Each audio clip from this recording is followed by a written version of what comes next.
আমাদেরকে ম্যাথের যে প্রথম নাম্বার চ্যাপ্টারটা আছে সেটা হচ্ছে বাস্তব সংখ্যা। ঠিক আছে, বাস্তব সংখ্যা নিয়ে আজকে তোমাদেরকে আমি কিছু একটা পড়াবো। কি পড়াবো চলো আমরা দেখে নিই। আমরা হচ্ছে বাস্তব সংখ্যা, হ্যাঁ বাস্তব সংখ্যা বলতে আমরা কি বুঝি, অনেক কিছু বুঝি। বাস্তব সংখ্যা এখন কয় প্রকার আমরা চলো দেখে নিই। বাস্তব সংখ্যা কয় প্রকার? বাস্তব সংখ্যা হচ্ছে দুই প্রকার, একটা হচ্ছে মূলদ, একটা হচ্ছে অমূলদ।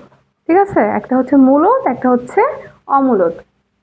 দেখো, মূলদ সংখ্যাকে আবার অনেকগুলো ভাগে ভাগ করছে, তারপরে অমূলদ সংখ্যাকে আবার অনেকগুলো ভাগে ভাগ করছে। ঠিক আছে, এখন চলো আমরা দেখে নিই মূলদ সংখ্যাকে কয় ভাগে ভাগ করা হয়েছে। মূলদ সংখ্যাকে মূলত দুই ভাগে ভাগ করা হয়েছে। ঠিক আছে, একটা হচ্ছে পূর্ণ, একটা হচ্ছে ভগ্নাংশ। পূর্ণ সংখ্যা বলতে আমরা কি বুঝি? পূর্ণ সংখ্যা কি? ক খ গ ঘ? না, পূর্ণ সংখ্যা মানে এই যে 1, 2, 3 এগুলো হচ্ছে পূর্ণ সংখ্যা। ঠিক আছে, এখন ভগ্নাংশ। ভগ্নাংশ বলতে আমরা কি বুঝি বলো? ভগ্নাংশ কোনগুলো? ভগ্নাংশের একটা সূত্র আছে যে পি বাই কিউ। হ্যাঁ, সূত্র না ঠিক, এটা আর কি লেখা হয়। হ্যাঁ, যেমন হচ্ছে দেখো 5/7 বা 3/2, এগুলো সবগুলোই হচ্ছে ভগ্নাংশ, এগুলো কিন্তু পূর্ণ সংখ্যা নয়। তোমার যদি এখন এমসিকিউতে আসে যে নিচের কোনটি পূর্ণ সংখ্যা, ঠিক আছে, এটা অপশনে দেওয়া আছে, তুমি কি এটা দিবা? অবশ্যই দিবা না, তুমি এটাই দিবা। ঠিক আছে, আচ্ছা এখন দেখো পূর্ণ সংখ্যা। পূর্ণ সংখ্যাকে আবার তিন ভাগে ভাগ করা হয়েছে। ঠিক আছে, কয় ভাগে?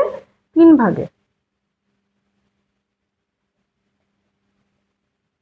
তিন ভাগে। কয় ভাগে ভাগ করা হয়েছে? তিন ভাগে। একটা হচ্ছে ধনাত্মক, একটা হচ্ছে ঋণাত্মক, আর একটা হচ্ছে শূন্য।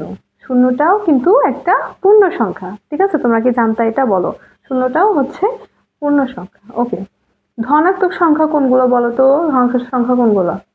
-1, -2 এগুলো না, ধনাত্মক সংখ্যা হচ্ছে 1, 2, 3, মানে যেগুলোর আগে পজিটিভ, নেগেটিভ কোনো চিহ্ন নাই, সেগুলো হচ্ছে ধনাত্মক।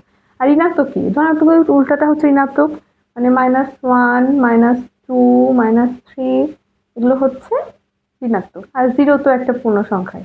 ঠিক আছে, এটা একটা আলাদাই। ঠিক আছে, এখন দেখো ধনাত্মক সংখ্যাকে আবার তিন ভাগে ভাগ করা হয়েছে।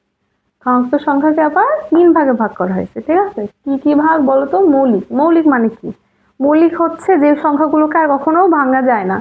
যেমন হচ্ছে যেমন হচ্ছে 1, 3, 5, 7 এগুলো হচ্ছে মৌলিক সংখ্যা, মানে এগুলোকে তুমি কখনো ভাঙতে পারবা না।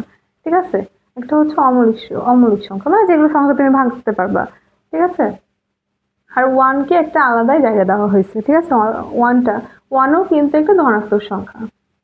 ওকে, এখন দেখো ভগ্নাংশ। ভগ্নাংশকে আবার দুই ভাগে ভাগ করা হয়েছে। ঠিক আছে, ভগ্নাংশ কি একটা দুই ভাগে ভাগ করা হয়েছে। সাধারণ সাধারণ ভগ্নাংশ মানে কি? সাধারণ ভগ্নাংশ মানে হচ্ছে বললাম যে একটু আগে 2/3, সরি 3/2, মিস্টেক, দেন হচ্ছে 5/7 এগুলো। ঠিক আছে, এগুলো হচ্ছে সাধারণ ভগ্নাংশ। বাট দশমিক ভগ্নাংশ আবার কি জিনিস? দশমিক ভগ্নাংশ আবার কি জিনিস? দশমিক ভগ্নাংশ আমরা চিনি, সেটা হচ্ছে দেখো 10.5, 11.2। ঠিক আছে, মানে দশমিক মানে দশমিক থাকবে, এগুলো হচ্ছে হচ্ছে দশমিক ভগ্নাংশ। ওকে, এখন দেখো আমরা কি দেখবো? এখন দেখবো হচ্ছে মূলদ। মূলদ সংখ্যা। মূলদ সংখ্যা খুবই সহজ, আমাদের খুবই শর্ট, ছোট। আমাদের কষ্ট করে মূলদ সংখ্যাটা মনে রাখতে হবে। ঠিক আছে, কারণ মূলদ সংখ্যাগুলোর একটু ভাগ আছে তো। আর হচ্ছে অমূলদ সংখ্যা তিন ভাগে ভাগ করা হয়, তিন ভাগ। ঠিক আছে, একটা হচ্ছে অসীম, একটা হচ্ছে অনাবৃত, একটা হচ্ছে অসীম অনাবৃত, সরি অসীম আবৃত। আচ্ছা, অসীম আবৃত।